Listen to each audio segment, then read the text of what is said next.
Orang tidak bahagia adalah dua penyakit ini, penyakit khauf dan penyakit hazan. Khauf yaitu kekhawatiran tentang masa depan sehingga orang gelisah.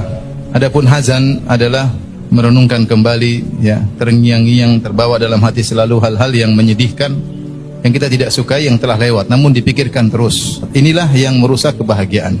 Di dunia banyak yang kita lihat, banyak yang kita dengar mendatangkan kekhawatiran, membuat kita sedih, dan itulah perusak kebahagiaan. Maka orang yang berbahagia, semakin kadar ketakutannya dan kadar kesedihannya semakin sedikit, maka dia semakin apa? Bahagia.